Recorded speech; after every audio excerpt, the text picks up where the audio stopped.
4 final questions as we round the bases with Tracy Foster. First off, a lot of stats that I know that you shared with us, even in advance.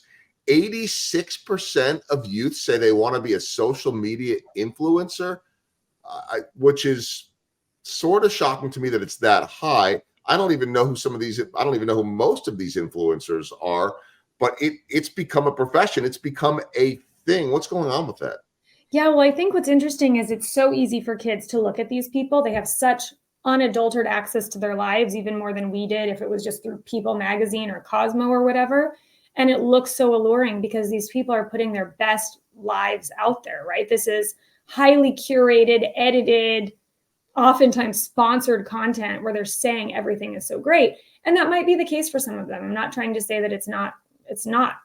But there are a couple dimensions. It's like wanting to be a professional athlete where very, very, very few people actually make it through. But in this world, for some reason, everyone kind of understands, yeah, only a few people are ever going to play for the Royals. But on this topic, everyone kind of thinks, well, I could do that. Like you have less of a grounding of, do I actually have the talent? And the other thing that's really interesting about this is when you ever talk with some of the people who are the biggest names that people desire to be, there is so much pressure that comes once you do make it that most of these people would say that they feel like they've lost a lot of the joy and hope in their lives. They feel so much pressure. They get a lot of online hate. So if you talk to any kindergarten teachers, they will tell you this stat in real life, because all those kindergartners who say, what do you want to be when you grow up?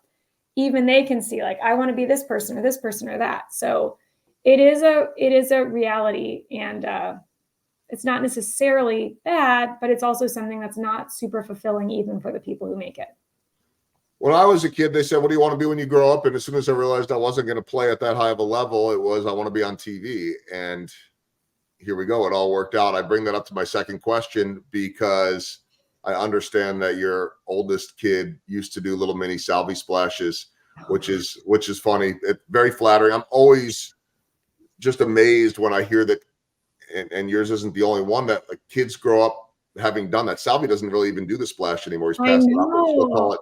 We still call it the salvi splash for those that aren't from Kansas City. It's that dumping of the Gatorade bucket after a win, oftentimes not just over the player's head, but mine. And so I've become attached to that forever. It's so much fun. I'd rather stay dry, but happy to be a part of it.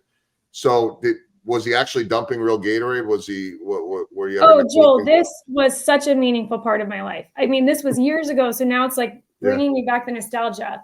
Absolutely. I mean, most of the time it would be water for cost reasons, but like things like his birthday or other things like that, we would get the powdered Gatorade and mix it up.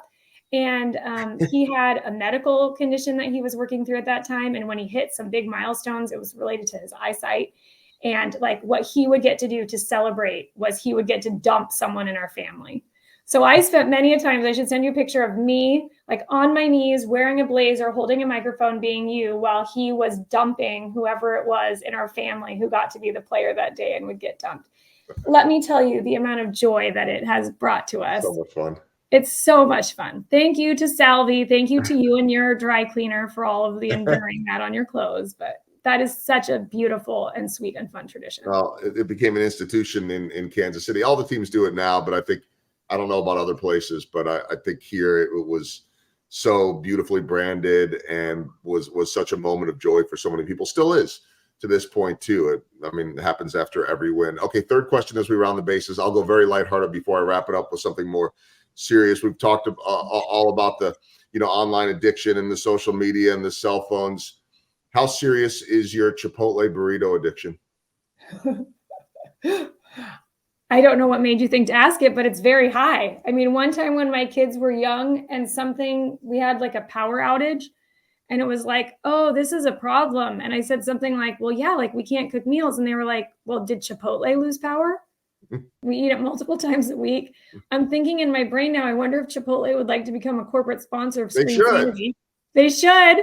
But there was one summer, it was probably like 5 years ago, where Chipotle did a loyalty program, a summer loyalty program, and I won the highest level.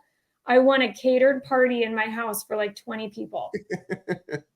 And I felt such pride about it. And my husband was like, you know, you literally won that because you just go there so much. It was like you bought the party, basically. It's okay. But I still felt good about it. Yeah, no, you should. I don't know what brought me to bring it up. I like just asking random weird questions at the end of this thing if I find interesting facts. And I know you're not the only one with, you know, the Chipotle addiction too. I'm more of a bowl guy myself, but I can never go wrong going to Chipotle. Probably not at your level, but I know you're not the first. Like I can't count on one hand or even two hands, whatever.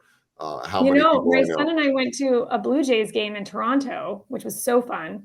And we ate at the Chipotle there just to be See, like, oh, wow, we've been at a Chipotle. I've been to Chipotle in Canada and France. I don't really know. international International ones too. international Chipotle. Okay, we'll round it up with the serious stuff. Anyone that's listening right now, I know that there's not an across the board solution, but if someone wants to start with one thing, well, that's what it always is with a diet, with a health change, with any change in life. Go to screensanity.org. What's the easiest way just to get a little momentum going? Yeah, I mean, some of this really depends on the age of your kids. Start by talking about your family values. Sit around your backyard fire pit and make s'mores and say, hey, what does it mean to be a Goldberg or a Foster or whatever? And you brainstorm a bunch of values. And depending on the ages of your kids, it might be like, we love pizza or whatever. And you just keep that. Doesn't need to be Pinterest ready, but pin it up on the fridge. And then come back a couple weeks later. And while you're sitting at a meal again, say, hey, guys, I just want to share that I noticed that one of the things that gets in the way of me living these values is my phone. Do you ever notice this? But you have to be really bold, because if you start to open the conversation with vulnerability in your family, you will hear that they feel like, oh yeah, well, I hit that double and I looked in the stands to celebrate and you were looking down at your phone. And you might be able to put back and be like, yeah, because I videoed you and I was sending that to grandma. Great job, you know, or whatever. But just starting to have that conversation of like, hey, what are you guys noticing? What do you feel? That's really empathy led is a great place. The other thing I will say, if you have a kid who does have any type of device, taking it out of bedrooms at night is the single biggest impact that you can have. We have more about that. There's a blog post that we wrote about this that just, we don't have time right now to go into it, but it's huge. Well, I'll tell everybody as we wrap it up, go check it out on screensanity.org. So much work to do, so much work being done, so much work has been done. And I don't even want to I can't undersell it. I mean, it could be life-changing. It truly can. And it's so important for the kids, for the adults, for all of us, for society, and will continue to be. Screensanity.org. Tracy, thanks for all the work you're doing. Congratulations on all the success and everything that is ahead. Really appreciate you spending time. Thank you, Joel. Thank you so much.